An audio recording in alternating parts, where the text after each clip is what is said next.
एक परिवार के साथ रात 12 बजे कुछ ऐसा हादसा हुआ जिसे सुनने के बाद आप भी डर जाओगे। रात के करीबन 12 बजे दिल्ली से गोरखपुर जा रहा था। परिवार में मोहनलाल और सुनीता ये पति पत्नी है और इनका एक 14 वर्ष का लड़का है जिसका नाम अंकित है। ये तीनों परिवार के सदस्य रात के ट्रेन से गोरखपुर निकल रहे थे दिल्ली से। उत्तर प्रदेश के एक छोटे से रेलवे स्टेशन बरेली जंक्शन की ये कहानी है दोस्तों। इस पर एक प्लेटफॉर्म नंबर 7 रेलवे स्टेशन है। इस रेलवे स्टेशन पर रात के 11 बजे के बाद कोई नहीं रुकता। तो दोस्तों फिलहाल चैनल का इंट्रो, इसके बाद कहानी में आगे बढ़ते हैं। जाइएगा कहीं नहीं, कहानी पूरी जरूर सुनिएगा।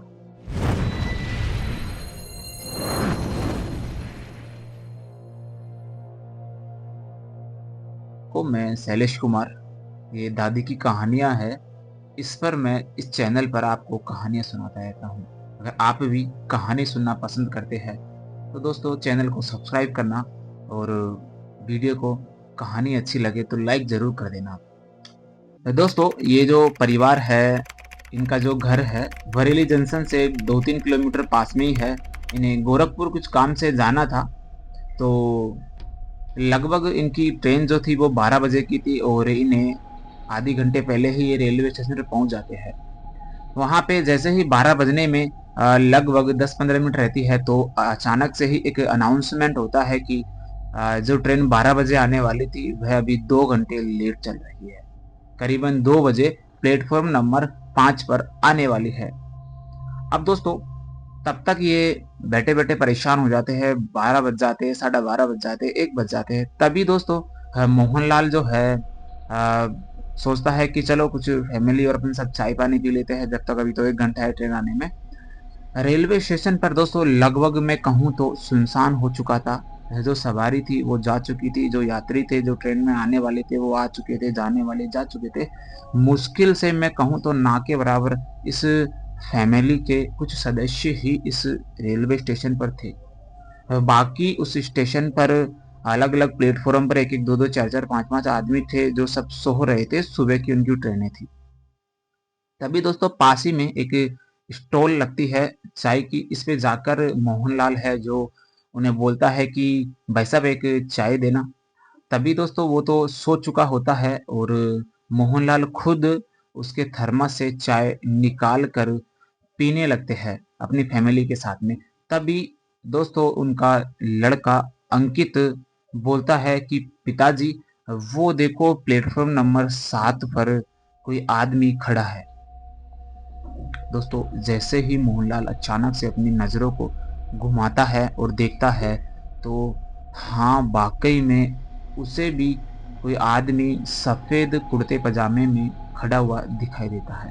तभी दोस्तों वो ज्यादा ध्यान नहीं देते और अपना चाय पानी पी के वापस उस सीट पर जहां उनके बैग रखे थे वहां जाकर बैठ जाते हैं। तभी दोस्तों अचानक से फिर से वह जैसे ही उन्हें उस प्लेटफॉर्म की तरफ देखते हैं तो वह आदमी उसकी तरफ उनकी तरफ आने लगता है और इस तरह से चल रहा होता है कि मानो जैसे वह जमीन पर पैर भी नहीं टेक रहा हो, हवा में चल रहा हो, फिसलता हुआ। तभी दोस्तों अंकित जो उनका छोटा बच्चा है वो डर जाता है और अपनी माँ के पास जाकर बैठ जाता है। थोड़ी देर बाद में वो जो मोहनलाल है फिर से उस रेलवे स्टेशन की तरफ देखता है तो वह आदमी उन्हें कहीं पर भी नहीं दिखाई देता। अर्थात मैं कहूँ तो वह गायब हो जाता है। मोहनलाल ज्यादा इन चीजों पर विश्वास नहीं करते तो वह सोचता है कि शायद मेरी आंखों का भ्रम होगा। वह ये सोचकर इन चीजों को छोड़ देता है।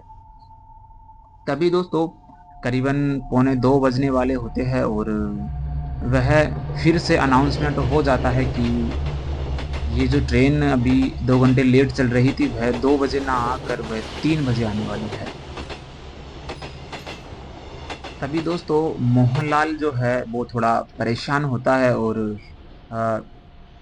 पूछताछ इंक्वायरी जो काउंटर होता है जहाँ से टिकट अपन को मिलता है वहां पर जाकर रेलवे मास्टर जो है उनसे पूछता है कि बाबूजी ये ट्रेन और कितनी लेट है, पहले 2 बजे आने वाली थी, अब 1 घंटे और लेट हो गई है।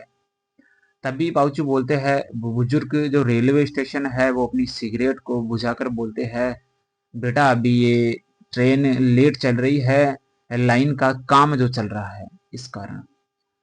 तभी दोस्तों मोहनलाल जाने लगता है तो अचानक से फिर मुड़कर उस बुजुर्ग रेलवे स्टेशन पे जो मास्टर बैठा होता है उस रेलवे मास्टर से पूछता है कि बाबूजी, क्या ये प्लेटफॉर्म नंबर 7 पर अभी आपने कुछ देखा, कैमरे में कुछ आदमी दिखाई दिया आपको?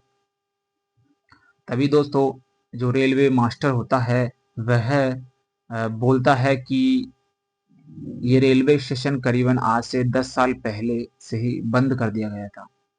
तो मोहनलाल पूछता है क्यों?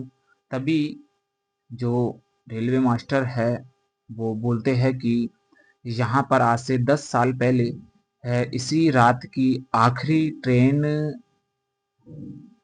का इंतजार करते हुए एक फैमिली की वहाँ पर हत्या हो गई। एक्सीडेंट में उनकी मौत हो गई थी पूरी फैमिली की।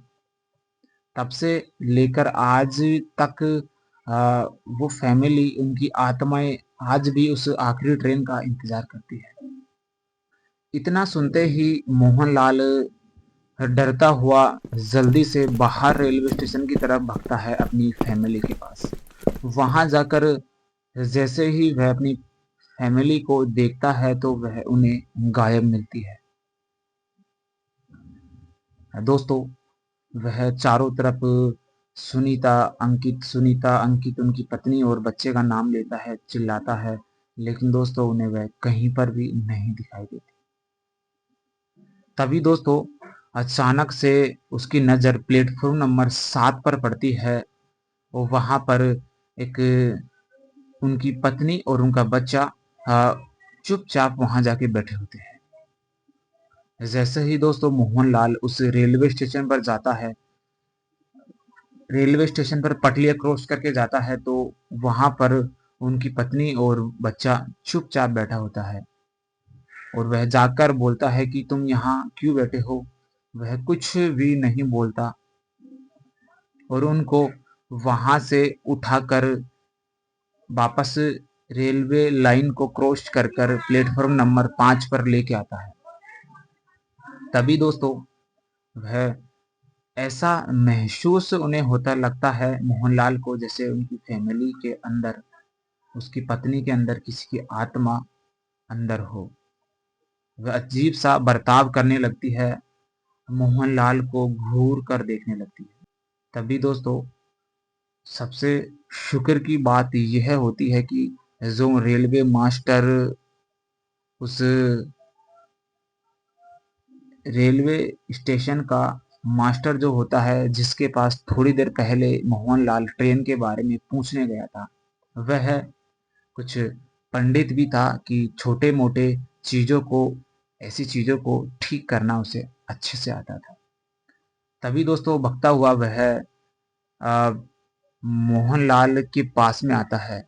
जो वो रेलवे स्टेशन अंदर मास्टर था वो अंदर बैठा था, वो कैमरे में देखकर बाहर आता है और बोलता है कि बेटा क्या हुआ? तो जैसे ही वो सारी घटना बताता है तो जो रेलवे मास्टर है वो सब समझ जाता है।